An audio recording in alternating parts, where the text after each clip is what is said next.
Dearly beloved, we are gathered here today to get through this thing called life. Electric word, life, it means forever, and that's a mighty long time. But I'm here to tell you, there's something else. The afterworld. A world of never-ending happiness. You can always see the sun, day or night. So when you call up that shrink in Beverly Hills, you know the one, Doctor, everything will be alright. Welcome back, ladies and gentlemen, to the Project Gen X podcast. I am one of your hosts, Alan Smith, along with... I am Prince. I mean Big Dave. And you are Funky.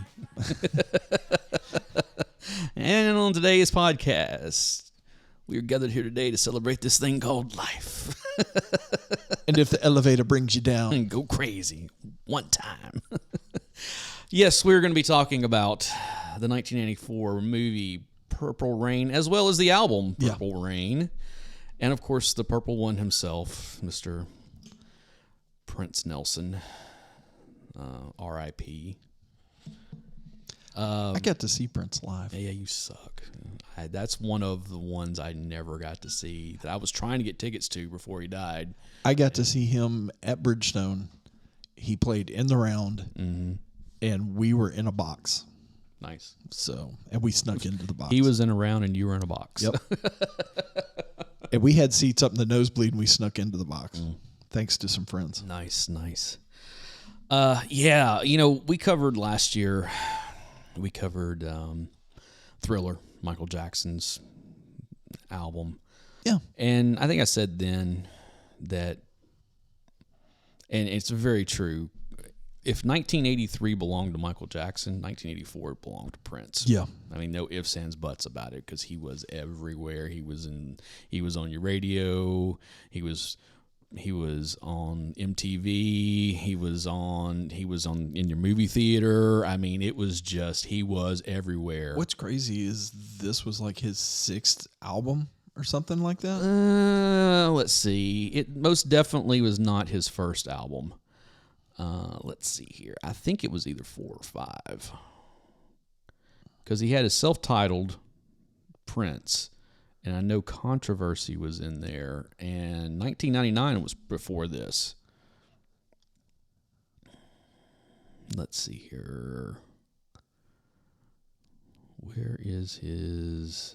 Purple Rain is the 6th studio album. 6th? Okay. By Prince. But it was the first time that he had, like, a band. It wasn't a solo thing. It was The Revolution. Okay, so his first album was For You. His second one was the self-titled Prince. Yeah. Then there was Dirty Mind, then Controversy, then 1999, and then Purple Rain. And this was the first album that he did with The Revolution. Right. So, yeah, that's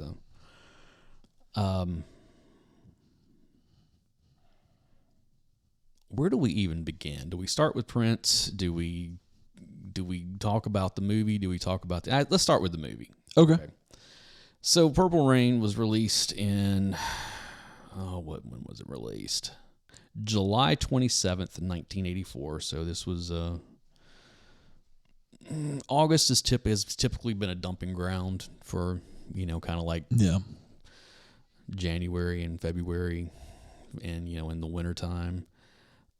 So it managed to get out during the window, the blockbuster window, basically, and even in 1984 terms, big year for me. Go back, we have an episode called "The Films of 1984." It's from 20. I can't remember if it's from 2020 or 2020. It was either our first or second year. I think it was our first year. And to look at all the movies that were released in 1984, it's crazy. Yeah, and this one's right there with them. I'm going to be honest. I watched this last night. First off, it is impossible to find this movie on anything. It's not on anything streaming. I know it's available, like that kind of stuff. I really was surprised, since it's a Warner Brothers movie. It wasn't on Max. It wasn't on Max. Yeah. I was really surprised. Now, I know that Prince, when he was alive, and his estate, are a very litigious bunch. and Yeah. he very much gatekept, I guess, his music and movies and all that kind of stuff. I mean, he really wanted control over all of it. Yeah. You know, to make sure that it didn't, not only to make sure that he was getting his just due out of it, both financially as well as credit wise, but also just to make sure that it wasn't used for anything that he didn't approve of, you know, that kind of stuff. So I'm sure that probably goes into this a little bit of why it's not available, Yeah. you know, streaming somewhere. There are DVD and Blu-ray versions of it that are out there. Honestly, when I watched this movie last night, and I watched Ghostbusters in this back to back. Okay, talk about a change in like a kind of a change in tone of stuff. That's why I watched them on two separate nights. I watched this first, and then I watched Ghostbusters the night after. I had never seen this movie from beginning to end. Are you kidding at me? one time. I had seen the entire movie. There was nothing in this that I had not seen. Okay. Yeah. But I had never sat down and watched it from beginning to end. Okay. Until last night.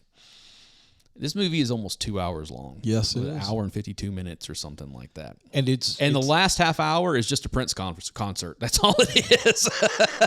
Which I'm not complaining about. No. But I was like, damn, no, seriously. This last half hour of this movie is just a Prince concert. So this movie has a short story in the middle of a music video and a concert performance. Oh, this movie has a short story between multiple music videos and a concert performance. Yeah, it's basically a 2-hour music video and concert. Which was one of the things that surprised me because, again, seeing the music videos for When Doves Cry and Take Me With You and Purple Rain and Let's Go Crazy, all of this, and knowing that it was from this movie, I had always just kind of assumed that it was just clips from the movie that were in. No. These were fully produced music videos that had clips of the movie in it. That did have clips of the movie, but a lot of the stuff that's in the movie is just music video. Yeah. And I'm not talking about performance. I'm talking about like, oh, this is not stuff that actually happened in the movie. This all of a sudden the movie stops, this music video plays, and they shot stuff specifically for this movie with Prince and with Apollonia. Yeah. That has never appeared in the movie whatsoever. Yep. It's like, no, seriously, this is the exact video I saw on MTV. It's just right here in the middle of this kind of movie. Yeah. Which, good on Prince, dude. Guy knew how to market. You know, that is. Well, a big portion of it was his manager at the time. Yeah. The manager is the one who kind of helped write the movie and made it happen. This movie, I appreciate this movie for the kitsch of what it is, okay? A lot of people have the wrong idea about this movie of like it's some kind of like autobiographical Prince story. No, it's not. It's not in the slightest. There are elements. Yeah, it's in Minneapolis. It's him playing, this genius kind of like avant-garde pop, performer, musician who had a dad who was a jazz musician, which he did. His dad was a jazz musician. Of course, it all happened at Crystal Palace and First Avenue. Yeah, exactly. The big difference there is a lot of people think that the deal with his parents, with the dysfunction, his dad being abusive, completely not true whatsoever. No, his dad actually, when he got into the music business, like helped him out quite a bit and actually wrote some songs with him and did all this kind of stuff, and like they had a really good relationship. Now, it might have been, his parents, and we're getting into some of the Prince lore here, his parents divorced when he was young, and his mom remarried, and apparently him and his stepdad did not have the best relationship. Yeah. The story I remember hearing was that when I think he was like 12 years old, one summer, like the summer that he was 12, his stepdad legitimately locked him in his bedroom for 6 weeks. Like, would not let him leave the bedroom. Yeah. And that Prince went on record as saying that he basically was locked in his bedroom with a radio and his guitar. And that's where he learned to play guitar. was that 6-week period of just there's nothing else to do in here whatsoever. And he had already played other instruments at that point, so it was just like, okay, this is where I learned to play guitar. Yeah. God, what an incredible guitar player! Not nearly enough credit for what he did. When somebody interviews Eric Clapton, he goes, "What's it like?" That story has been told about multiple people. That Clapton has been credited. Clapton said the same thing about Jimi Hendrix, and he said the same thing about Stevie Ray Vaughan. All I'm gonna say is go on YouTube and watch the Rock and Roll Hall of Fame for George Harrison. Yep, they do My Guitar Gently Weeps, and Prince comes out in the most Prince way ever and does the most Prince thing ever, and then walks off stage in the most Prince way that you could. So. And by the way, that Telecaster is in this movie. Yeah. The yellow Telecaster that he's used forever. And you go all the way back, he had it from his first album. Yeah. I like Telecasters, but Telecasters have a very specific sound, and somehow Prince managed to make a Telecaster sound not like a Telecaster. Yeah. He made it sound like anything he wanted it to. Yeah. Just like only Prince, man. So yeah, that's kind of there is a very loose story here. One of the things I really love is that pretty much everybody in this movie uses their real name except for Prince. Yep. There's a couple exceptions because Clarence Williams III plays his dad, which another R.I.P. And he's been gone for a few years now. Clarence Williams III has been in a ton of stuff. I mean, like you go back and watch a whole bunch of stuff from the 70s and 80s. Then he had like a real career resurgence in the 90s, and would he would always just show up in these little. He come on. He usually like Tales from the Hood, and stuff like he would show up in these movies, and he played the heavy in a lot of stuff, and he kind of plays the heavy here also. Yeah. There's some stuff with the story in here that we're going to talk about a little later on that I'm like, oh wow, that's in there. Okay. Yeah. One of the things I found really, really weird, and I know you did a little more research on kind of the production of this movie than I did. Was Vanity supposed to be in that role before Apollonia? No, it was Jennifer Beals. Okay. Jennifer Beals was supposed to be in that role, and she passed on it because she wanted to concentrate on college. Okay. So the weird thing is that Apollonia is in this, playing a character named Apollonia. And her girl group is called Apollonia 6. Well, there's 3 members. Right. But in real life, there is Vanity 6. Yeah. And if I'm not mistaken, the other 2 women that are in Apollonia 6 were in Vanity 6. If I'm not mistaken. I think it's so. Just that Vanity was in there instead of Apollonia. Yeah. Let me tell you,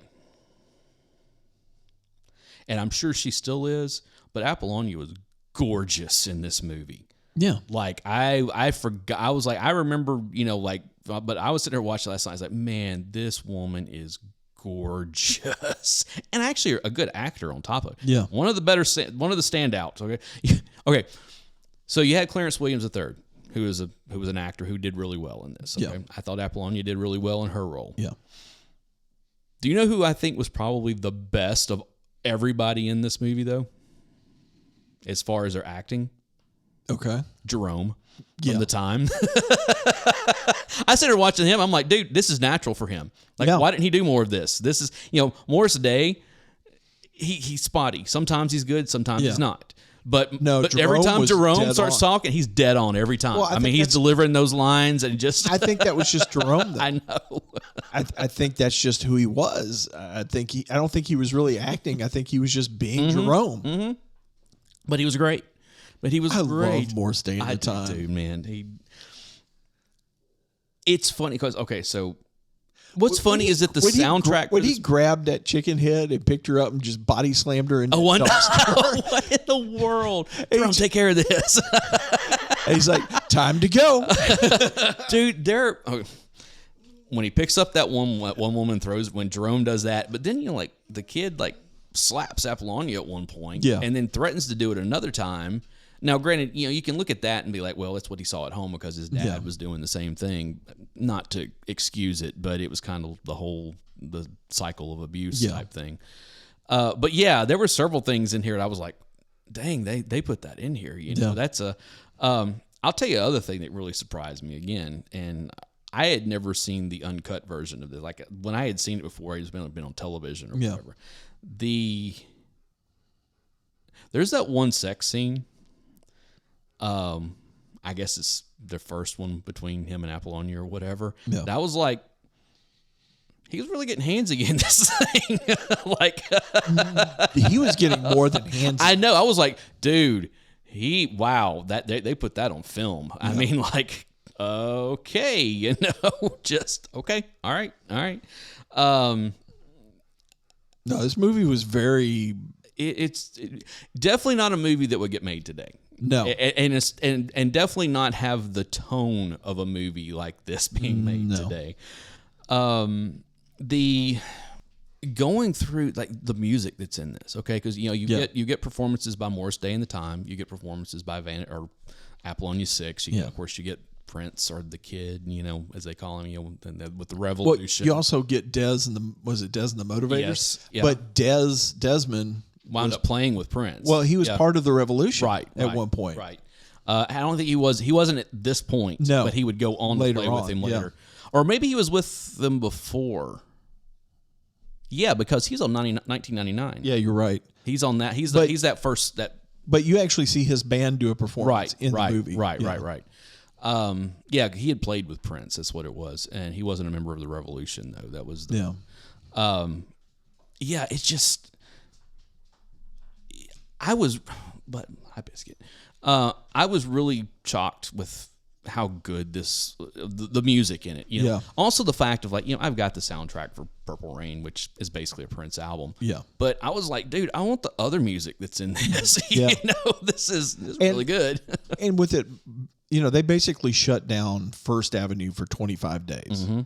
Or it was longer than that, I think. They paid them like $100,000 to shut it down so they could do all the principal shooting and all this. And the mix of people that are in that audience, you see new wave, you see rock and roll, you see goth. Yes, you can tell there. You can tell that they were playing all kinds of different bands, and that club was the melting pot that it was. I mean, you had all kinds of music getting played there. Absolutely, yeah. And that was I was paying a lot of attention to the crowd. Yeah, because you even had hip hop. Oh, I know, and it was all there. Every bit of it. The hip hop dancers that are going on. I know they're dancing up on the catwalks. Yeah, so I know, and that's the whole thing. Is really cool. Of course, that's Prince. So that's a Prince concert. You go to a Prince concert, it's not going to be one type of person there. It's going to be across all demographics. And that was just, God, I wish I'd seen him in concert. I was just. Again, kind of the way that they introduced Apollonia, where it shows her pull up in the taxi pulls up outside of First Avenue Club, or not. I don't think it doesn't pull up outside the club. It pulls up in Minneapolis or whatever, and then in a taxi cab, and she looks at the meter. It's like $37 and some change, which is. In 1984 money, it's 3 times that now. Yeah. It's over $100. And the taxi driver kind of looks at her, and then she just bolts. Yeah. And it's like, huh? And then you see her, and she's like pulls money out of her purse. She has money, but then she goes and rents a crappy motel room. Yeah. And then she goes to the club, and then she finagles her way into the club, even though she's not supposed to. They're not letting anybody in, and nobody's, the manager's not seeing anybody. And it's a weird, there were parts of this movie that I felt like. It's like, why Minneapolis? Why not LA? I know. Well,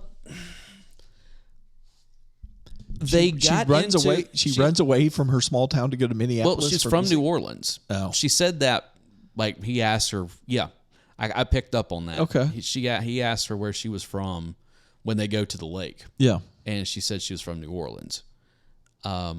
And I forget, I think she says why she left. I think it was something to do with a family or whatever, which, it was funny because on the, when she gave her information, it had her name and where she was staying and her age or her height, and she was 19.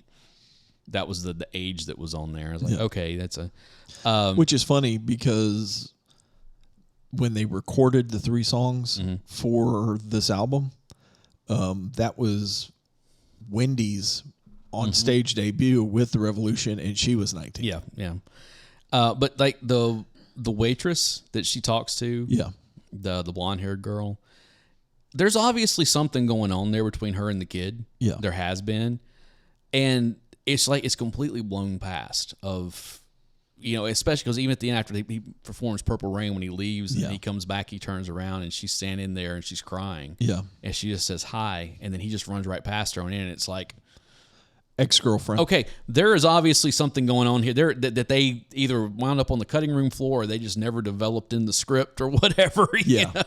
And it's just it was a crazy, just like I don't get this. Okay, I'm gonna leave it as ex-girlfriend. Probably somebody that he most definitely like the kid wouldn't run through some girls. God, yeah, of course. Well, the manager of the club, they made some comment at one point about his dalliances with about how he had to keep. I think if I'm not mistaken, he said something like I had to keep hiring new waitresses, new people to work because him and Morris kept running through them or whatever, and that's Morris Day, man. I loved him in this movie, and the thing is he's kind of a villain.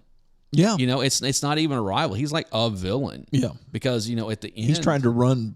Yeah, the kid off absolutely out of the club completely. And that's the thing that everybody keeps, when they're talking about the kid, they keep saying that he's brilliant, but he's not making music for everybody.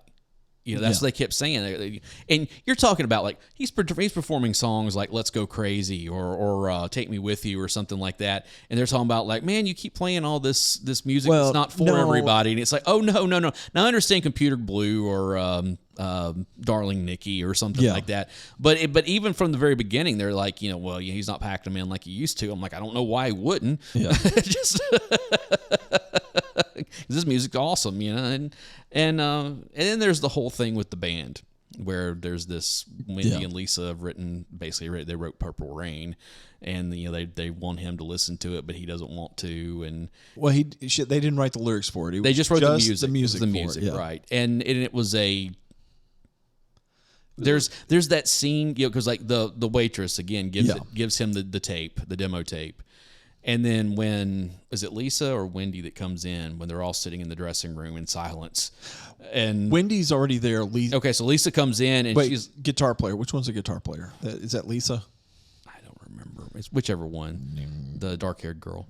She comes in and she's like, "Hey, so I heard that you music. You heard our new song or whatever." And it's one of those things where there's obvious tension with the entire band of like. Yeah. Oh God! Is he going to go off? Is he going to? You never give music to the kid. Mm-hmm. Well, what's funny is that Dr. Whatever and Bobby Z are both sitting over there. Every time they're in the dressing room, they're sitting there next to each other, kind of trying to mind their own business because they know the girls and the kid are going to get into it. Right, and that's and there's that tension all the way through between those three, and it's just and the bass player, whoever the bass player was. And having played in several bands over the years and kind of been the bad guy. Well, most of the time. I guess it depends on how you look at it. I'm just saying. Being the person who generally would come with ideas and new songs and stuff, when other people would bring other things in, I have always been open to hear what they brought in, but it better be good, or at least something that we could work on to make better. And that didn't happen that often. So, and not everything I brought in was gold. Okay, I'll fully admit I have notebooks and notebooks full of crap that nobody ever saw. Okay, so just like keep talking. It's true, and but that was just kind of one of those things where it's like, hey, you gotta bring. Hey, you and I wrote a really good song together, and that's it's one of those things. It's like, you already had, a couple of a verse and a melody and all that kind of stuff, and so we got together and worked out the rest of it. So, and it's like, if it's good, hey, let's sit down and work on it. I've always been that way. I've always been open about it. I've never been no, we're only going to do my music. We're only going to blah, blah, blah, blah. Don't even start with that. Yeah, tell me how much you brought to the table, okay? most of your rhythm section, most of your guitar tuning, whatever. Verses, choruses, melody bits. No.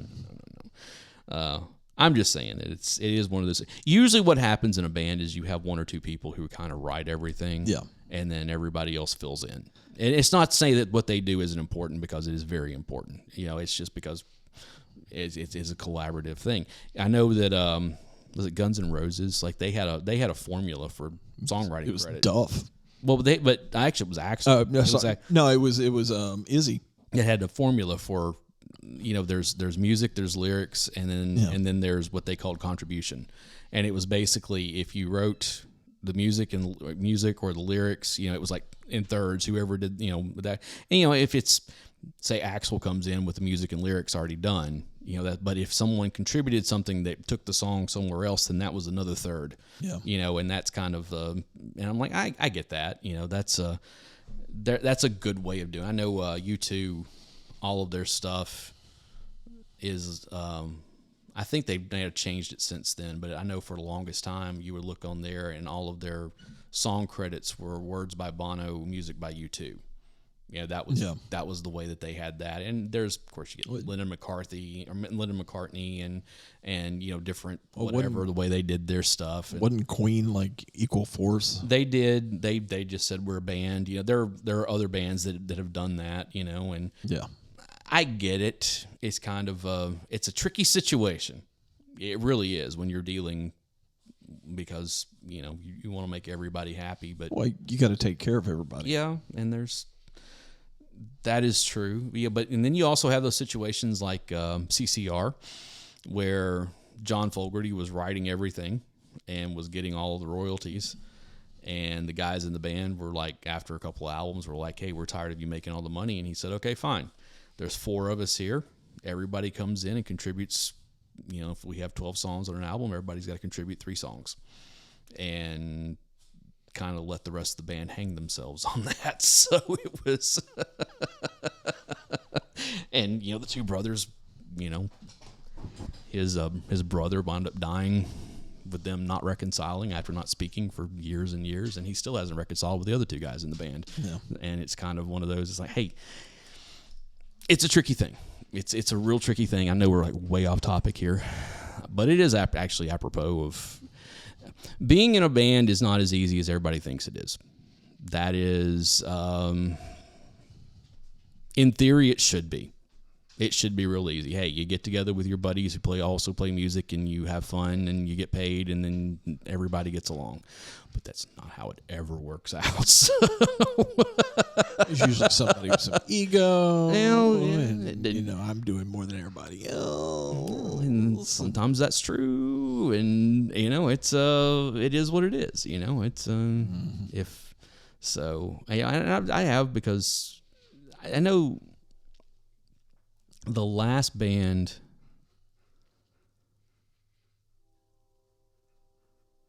that I was working with, where it wasn't just me bringing stuff in that I'd been working on outside. I'm like, hey, I got this or whatever.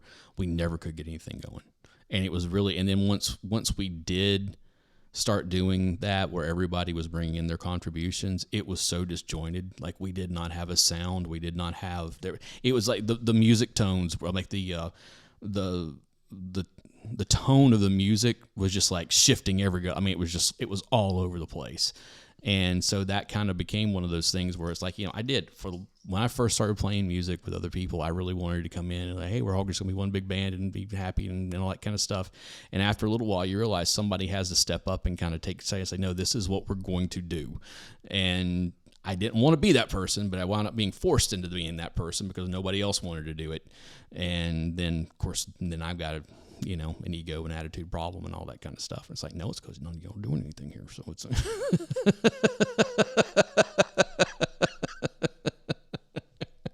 somebody has to be the asshole. So it's just like keep talking. Mm-hmm. So anyway, but yeah, so we get all of that I just said there.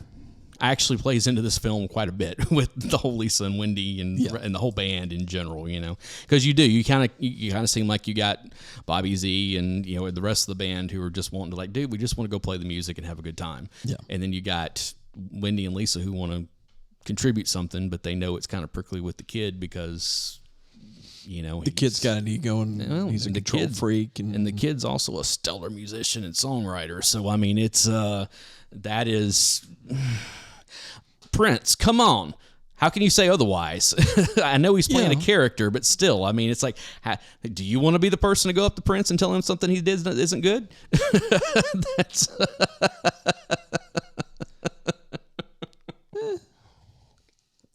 so, but yeah, and we find out that Morris. It's funny how no one uses a last name in this. It's just Morris and Jerome and Apollonia and the kid and all this stuff. And Morris wants to put together a girl band. And his whole theory of putting together the girl band is to have another act to push the revolution out. Yeah, because what's the manager of hold on. First Avenue? What is his name?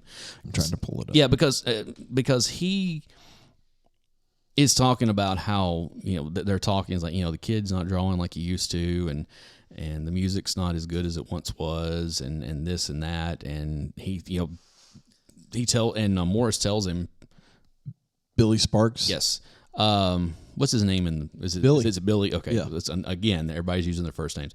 He's telling Billy, he's like, hey, I've got this idea for a band. And Billy's saying, look, I've already got 3. That would be 4 acts, and I only need 3. Yeah. And so that's also Morris jockeying to get rid of his rival. And this is Apollonia 6 as themselves. I know that, but there was a Vanity 6, not an Apollonia 6. Apollonia, Brenda Bennett, and Susan Moonsey. Well, I wonder if they just like... Apollonia 6 was created by recording artist Prince, who had also created the group Vanity 6 1 year prior in 1982. But the groups did not exist simultaneously. Oh, that's what okay. So I knew there was... After a number of disputes with Prince, Vanity, Denise Matthews, the lead singer of Vanity 6, left the group in 1983 to pursue solo. Yeah, she wasn't much of a singer. She went to Motown, is what happened. Yeah, like I said, she wasn't much of a singer to begin with. Yeah. But the actress that was supposed to take that part was Jennifer Beal. It was Jennifer Beal. Yeah. That would have been after Flashdance. And she kind of blew up. So, yeah, he's trying to put this group together. And, of course, he had seen Apollonia and wants to bring her in. And, of course, she only has eyes for the kid. And once he figures out that she's only got eyes for the kid, he really wants to bring her in. Now he really wants to bring her in because he wants to get under the kid's skin. Right. And, they have some success, and, of course, it irritates the kid, and they have a dust-up and all that kind of... And, of course, he gets mad at Apollonia. That's the whole thing when she comes in and says, hey, I'm playing a show and I'm working with Morris, and then he smacks her, like when they're in his bedroom. It's like, dude, seriously? Yeah. Like, this is... I was not expecting that. Again, as I said, I had not seen the movie in a long time, and I'd never seen it all at one time, so it was kind of a wow. No, I remembered all of it. Yeah, and... also the fights between... I remember the fights between his parents. Yeah, with him breaking them up. Breaking them up. And, at one point, his dad actually looks at his mother and goes, do you think I'm not doing the best I can here? Right. He's like, I would die for you. Yeah, and that's where he kind of got the line for the song. And that scene when he comes home and his mom's sitting out on the stoop and she's all beat up. Yeah. And he goes in to confront his dad, and he hears him playing music. Playing the piano. Yeah, which was something... When you see that scene between Morris and Billy, and he's talking about, he's really talented, but he's going to screw it up, and just like his dad, like his dad did for him and his mom both. Yeah, and it's one of those very talented. Oh, that was the other thing. The reason why she went to Minneapolis at first is, and he says, hey, the last 3 acts that have headlined here have gone on to be huge. Yeah. And you don't understand why the kid had. And I think that's the whole, hey, this is the place to go if you want to make it. If you want to. Because that's the whole thing that Apollonia tells, when she gets into the club and she's talking to that waitress. She's like, hey, I'm a singer and a dancer, and I really want to play here or whatever. And there's a lot of like, hey, this is the place to be in order to make it. And again, there's a lot of jockeying between bands, between groups and that kind of stuff of who's going to be at the top and this and that and blah, blah, blah. It's like, there's the one when he comes out and he does, what song is it that he does? Is it Computer Blue? Where he only does one song. Like, that's it. Computer Blue. He basically comes on stage, does a song, and then leaves. And they're all like, classic kid, man, comes out, does one song, and leaves. And he's always late to meetings. Yep. Even to the point of where, like, whether it's band practice or it's meetings with Billy or any kinds of stuff, and he just kind of comes and goes as he pleases. It's really, again. Have you seen Under the Cherry Moon? No. Or Graffiti Bridge, either one. Prince did 2 more movies after this. He got better as an actor. He's not so much in this one. He's reciting the lines. He's not really acting. And I guess he was doing the best that he could. Believe me, there are musicians who have done worse in movies and television before. Did you ever watch New Girl? The Joy. I know what scene you're talking about. There's an episode I've never seen it. Where they go to a party at Prince's house. Yeah. And it is hilarious because he's playing himself, and it's so funny. But yeah, of course, by the end of it, everything works out fine. They finally do Purple Rain. And, I was going to say, when his dad's playing piano and he comes in and he starts talking to him and he asks him, he's like, that's really good. He's like, you have to write it down for me sometime. And his dad looks at him and says, that's the difference between me and you. I've got it all in my head. I don't need to write it down. And then later he finds out that it is all written down. He got it in a trunk full of music. Yep. And that's kind of him after his dad shoots himself of him. Well, it was a suicide attempt. Yeah. His dad did shoot himself. Right. He did shoot himself in the head, but he lived. It didn't kill him. Right. It probably did one of those things to where he had the gun at such an angle the bullet did the rim run around the skull, between the skull and the skin, which happens quite a bit. There are people who get shot in the head who survive. Yeah. I mean, that's... And he's in the hospital for the whole last half of the movie. Right. And then he's kind of coming to terms with not turning into his dad. Yeah. And finds all the music, and he's kind of going through it, and then that's when he kind of breaks down and starts looking at the music that Wendy and Lisa wrote, and we get to the big scene of them performing Purple Rain. No, it starts off in the dressing room, and Morris Day and they just played. They did The Bird. That was and absolutely tore the place down. Yep. And as they're walking back to their dressing room, they're talking all kinds of crap as loudly as possible about the revolution. Well, they're singing "Let's Get Crazy." Yeah, that was the whole, or "Let's Go Crazy." And as they're walking by, and you can tell the band doesn't know which way this is going to go. Mm-hmm. You can tell the kid doesn't know if he's going to do this or not. Right.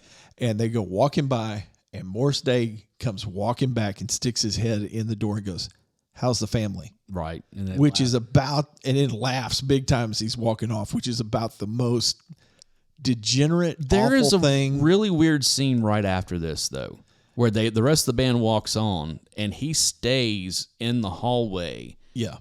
And kind of has this look like, what did I just do? Yeah. Where you can kind of see that he's got, I shouldn't have done that. That was over the line, a little bit. And then they go out on stage and just tear it down. Yeah, they blow the roof off of First Avenue. They do Purple Rain, and then they do Baby I'm a Star. Yeah, Baby I'm a Star. Yeah, and then did they do 2 or 3 songs? They did 3 songs. Yeah, was the other one's Take Me, or I Would Die for You. Yeah. That was the last one they did, was I Would Die for You. And Prince is being Prince. Yeah. I mean, he is being It's a full-on Prince concert. Yeah. Like I said, the last 30 minutes of this movie is just a Prince concert. Yeah. I mean, there's no dialogue, there's no nothing. It is just Prince music. One song right into the next. I'm fine with that. And what's kind of cool, they get that last shot, that stupid where he turns around with the backlit and and then it's a freeze frame, and then they do through the credits, they do a medley of all the songs. Yeah. Where it's not really a medley. They put them all together basically. They play snippets of one and then the next all the way through, which was kind of cool.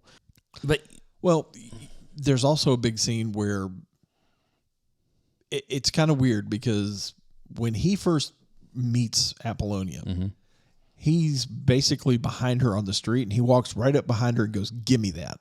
oh yeah, And she gives him this necklace. they show she's got a bracelet. Yeah. it's on her boot. Yeah. like it's on her And ankle. she gives it to him, and he walks off. I know. And she's like, "Hey," he goes, "No, you gave it to me. It's mine Right, now." And right. he walks off, and he walks across the street. And across the street is this music store that's Right. got this wild looking guitar in it. Yeah, it's the Purple Rain guitar. It's the Purple Rain guitar. I forget what exactly the brand is on. Well, here's the deal. okay, there you got it. Oh. It was actually made by Minnesota-based luthier Dave Roussan, Okay. who used to work at a music store that Prince used to go into a lot. And one day he walked in, and he came into the shop and announced he was making a movie, Purple Rain, and Prince said the plot of the movie required a very specific looking guitar, and you're going to make it for me.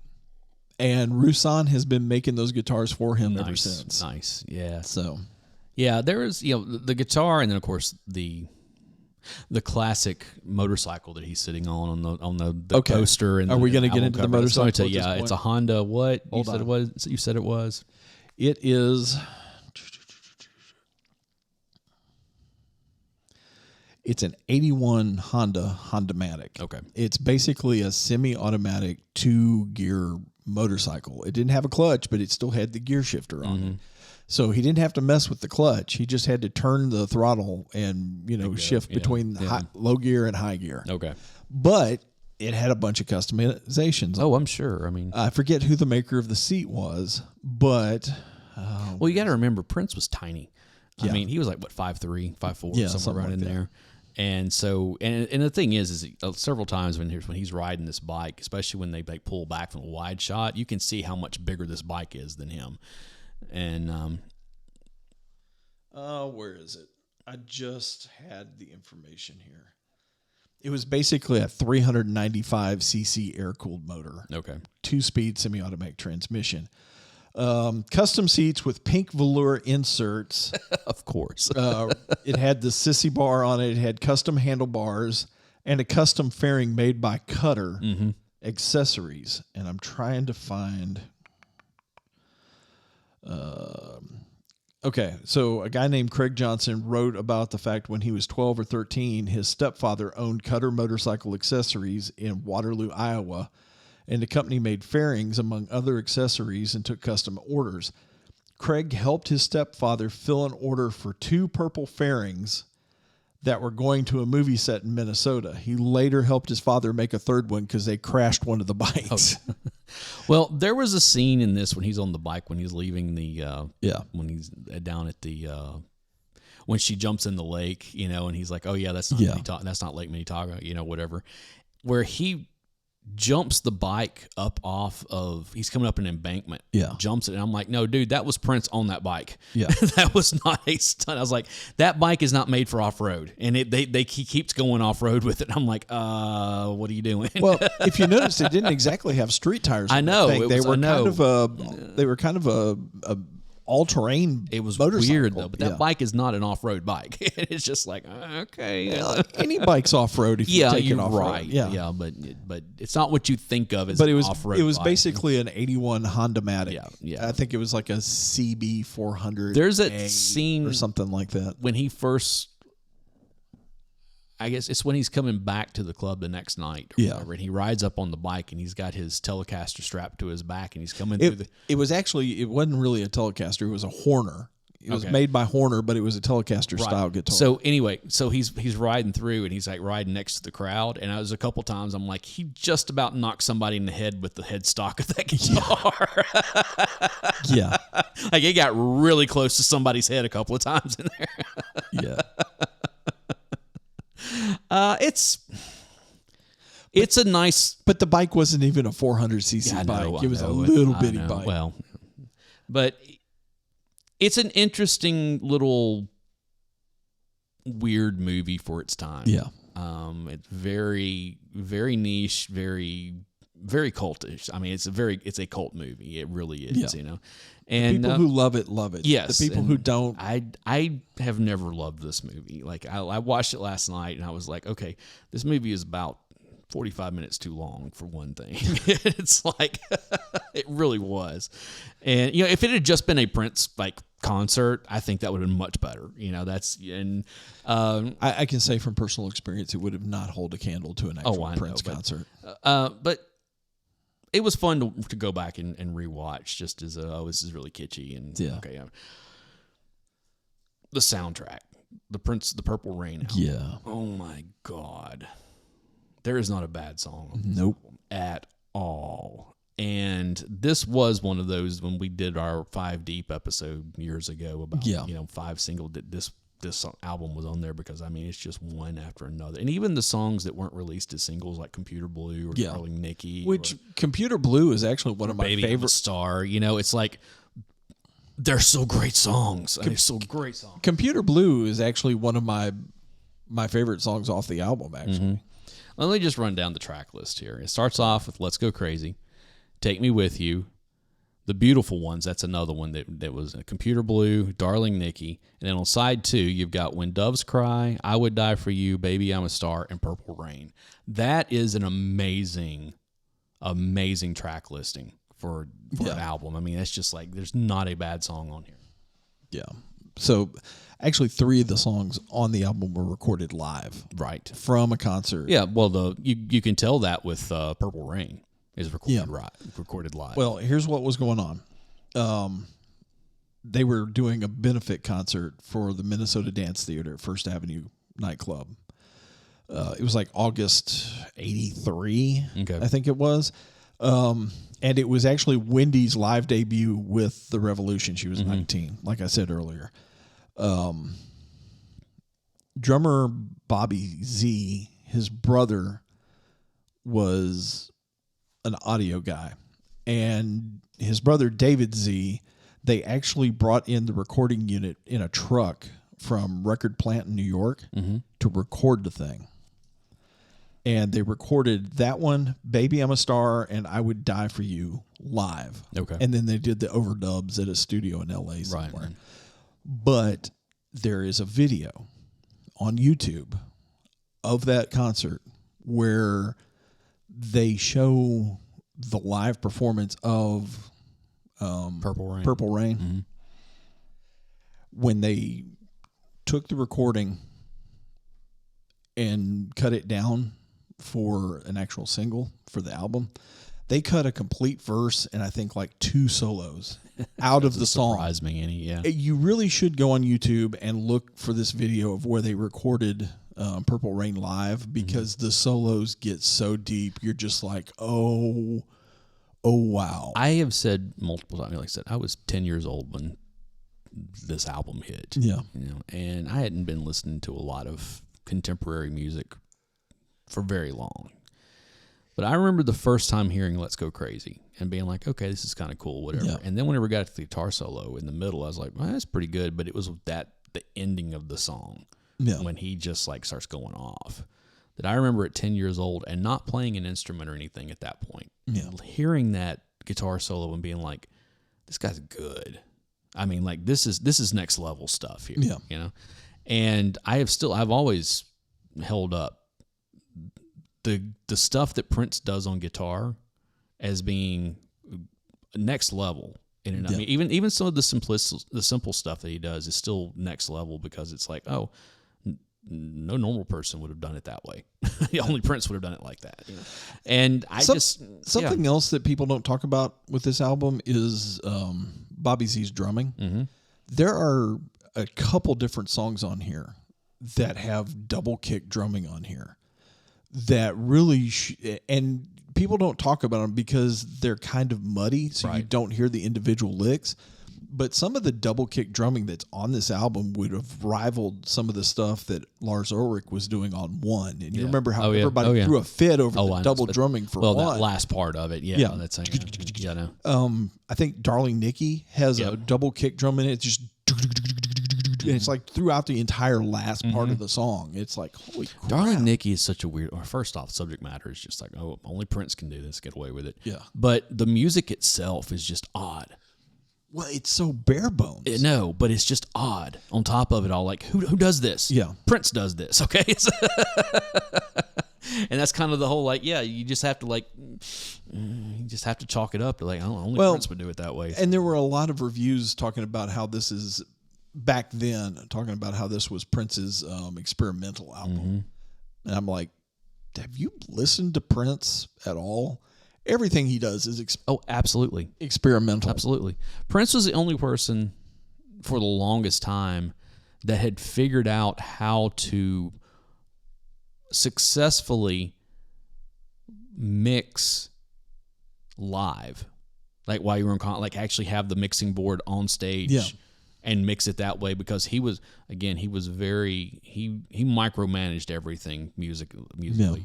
And that was the whole thing in '97 when he went on the Crystal Ball tour, that he had all of his stuff that he could do it all on stage.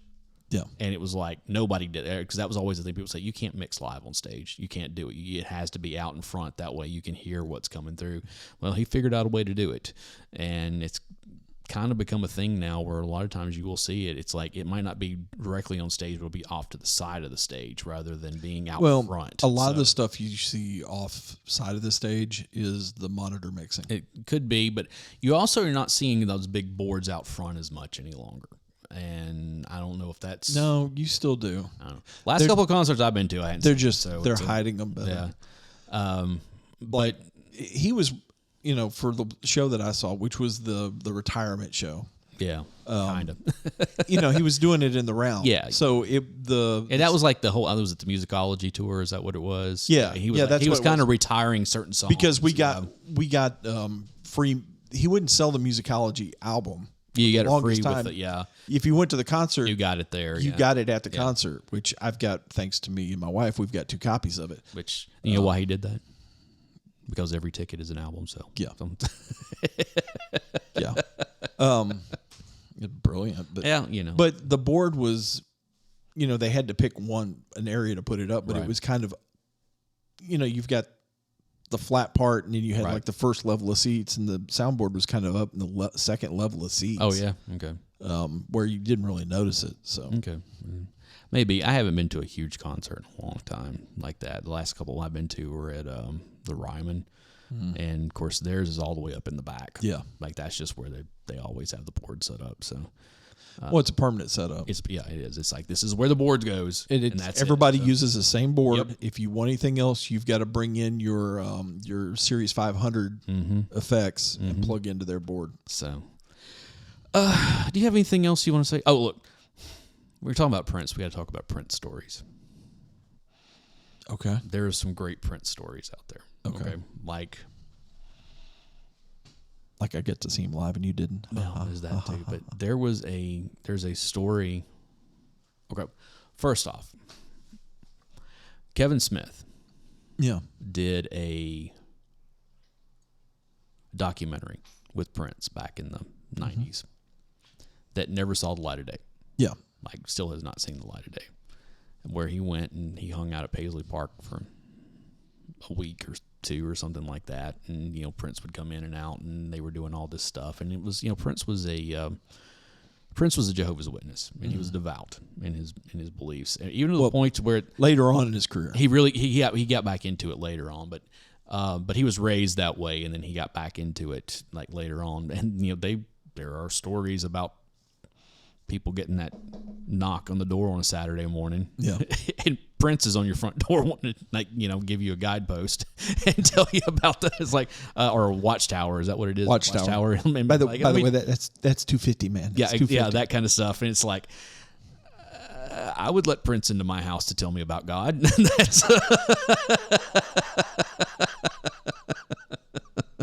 Sure. What do you want to talk about? Okay, fine. That kind of stuff. But but anyways, Kevin Smith on his DVD, his home DVD, the An Evening with Kevin Smith, there is an Easter egg on there that's about an hour long of him telling the story about going to Paisley Park and the week that he spent there that is absolutely brilliant, and it is an hour-long story for the punchline that is set up brilliantly of just like, wow, you were setting us up this entire time. There was a story about him that, and one of the things that Kevin Smith talked about in that big long story was talking to one of his producers that was there with him, who said, that basically said Prince has lived in Prince land for so long that he doesn't know what happens out in the real world so much. And so he's like, we could be here and all of a sudden he'll come in and be like, it's 3:00 in the morning in Minnesota and I need a camel. And then they have to explain to Prince that it's 3:00 in the morning in Minnesota. There's no way we can get a live camel in here right now. That kind of stuff. It's like that kind of weird whatever. Apparently, there is a story. Prince was of course, he's a song and dance guy. He's a really great dancer and everything. Apparently, he was an exceptional roller skater. Oh, is this the... Have you heard this story? It's like, is it Questlove or who was it? He got invited to go skating with Prince or something? Prince did one of those, like, there was a local skating rink that he called and said, I want to rent out your skating rink. But this is like 1:00 in the morning. Yeah. He's like, I need it now.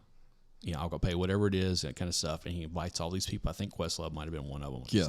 So they're all like, oh, Prince wants us to go roller skating or whatever. And so it's one of those things that they all get there. Prince doesn't show up for 2 hours. Finally does.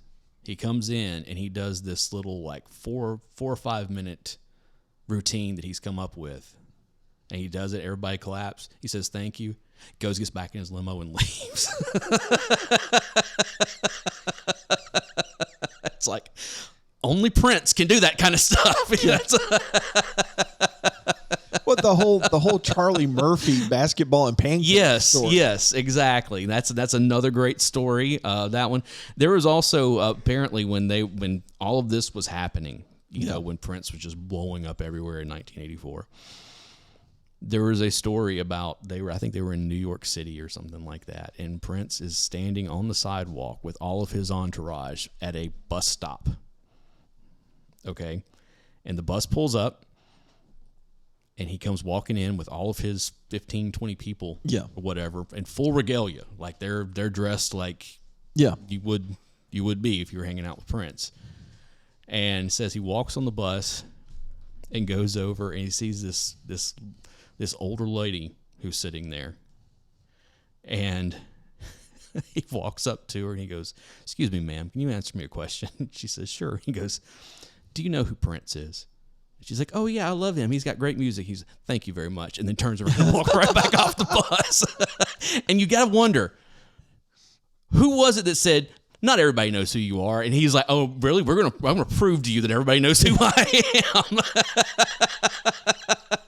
But there are so many stories like that about him that are out there. Different people who are just like, "Yeah, he just kind of blew through, and that was it." Just. Him and Bill Murray. Yeah. There's Bill Murray stories. There's a whole documentary about Bill Murray. Yeah. Just show up at like wedding receptions and stuff, bars and everything, and he would just like buy everybody a drink and all this kind of stuff. Yeah. There's a story about he kidnapped one guy and they spent all night going around to different karaoke bars. Yeah, I know. It kind of reminds me of that episode of The Big Bang Theory whenever Sheldon met James Earl Jones. Yeah. He's like... I would totally go ditch Carrie with James. It's not funny anymore, James. Then why am I laughing? Yeah, I know. It's like that kind of stuff where it's like, I remember years ago, this podcast I used to listen to, I don't even think it's on the air anymore. It was out of North Carolina, I think, or something like that. And there was one of the guys that would come on there. He was only on there for a little while. I remember his name was Trey, and he would come on. He always had these great stories about stuff. He worked at a club, and he was talking about, he was telling the story about Prince. Yeah. That Prince had come to town, was playing a concert, and this club that he worked at had been alerted. They're like, "Hey, Prince is going to come here after the concert." Yeah. And so You're like, okay. So, they were aware he was going to come in, and they said, after the show was over, that Prince shows up. He got these 2 huge bodyguards that come in with him, and basically he walks the room, like he goes around, like all the way around the room or whatever, and then he goes back, and they had another little, like a green room or whatever. Yeah. And while they were walking around the room, he was pointing to different people, all women, obviously, and the bodyguards would tell them, hey, whatever. So there's this long line of all these women that are standing outside this door, and then like the door would open up, and Prince would have 2 of them come in at a time, and they'd be in there for a certain amount of time. Whenever they'd leave, and then he'd bring 2 more in, and just going through all this. And this guy said that he was walking by, and there was this girl that he knew that was standing in the line, and she was like, "Hey, what's going on?" Whatever. He goes, "You realize you're in the line to have sex with Prince, right?" This is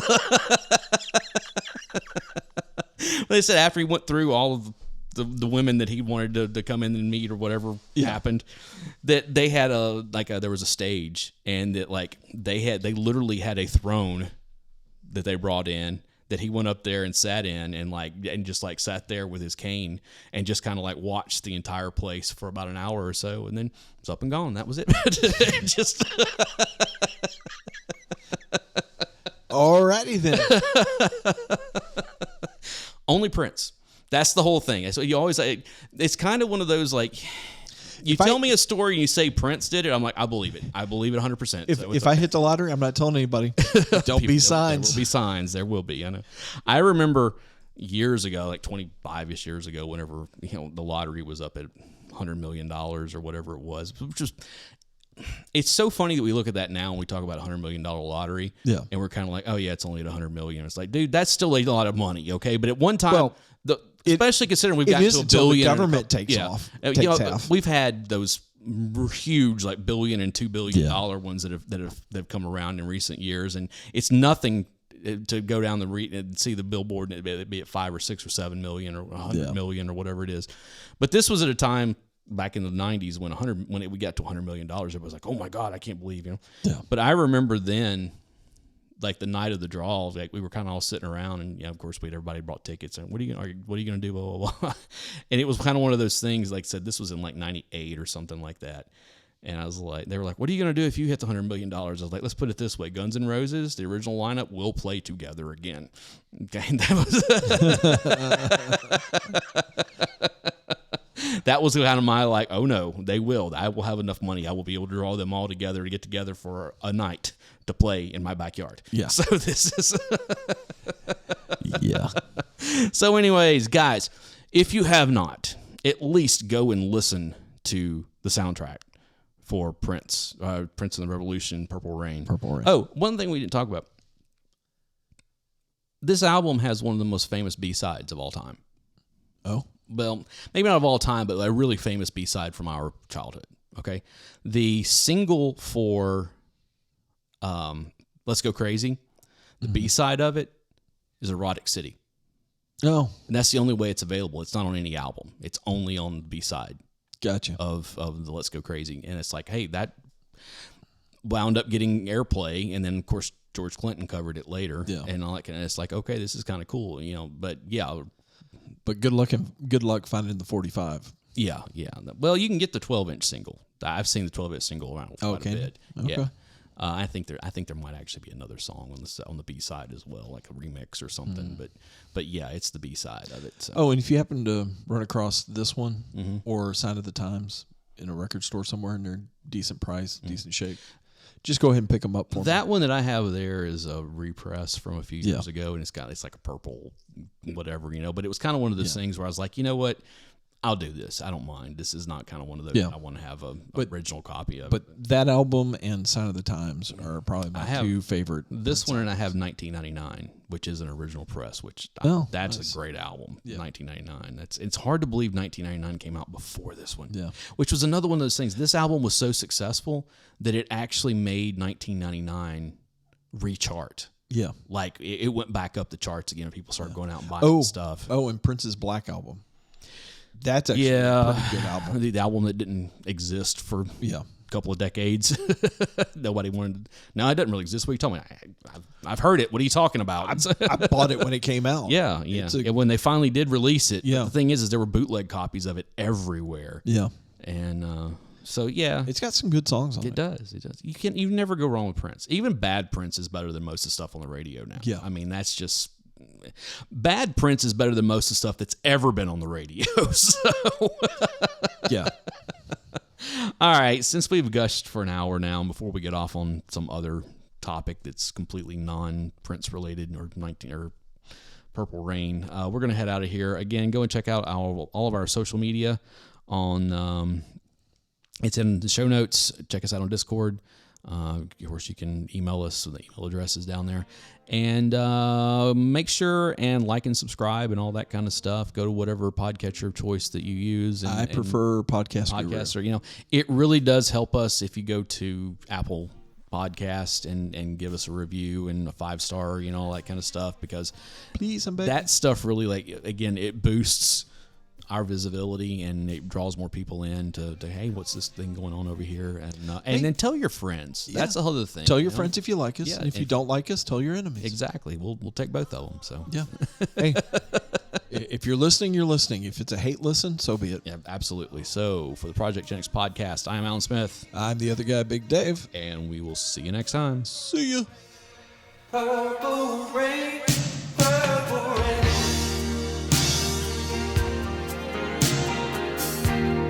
Purple rain, purple rain.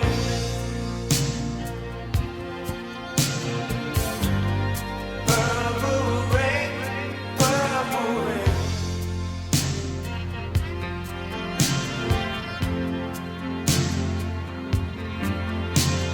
Only want to see you bathing in the purple rain.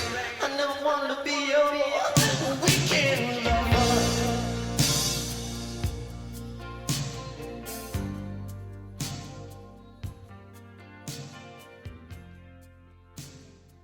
I want to be some kind of friend.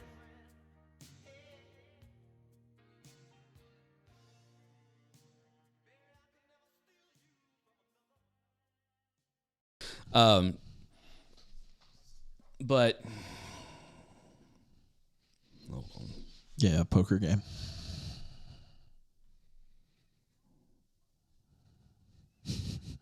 Sorry. Yeah, sorry. We had a poker game tonight, and I get text messages from people saying they're coming and all that kind of stuff. Or not coming. Or yeah. Brody said he's on the way. I'm like, dude, you're like 2 hours early. Yeah.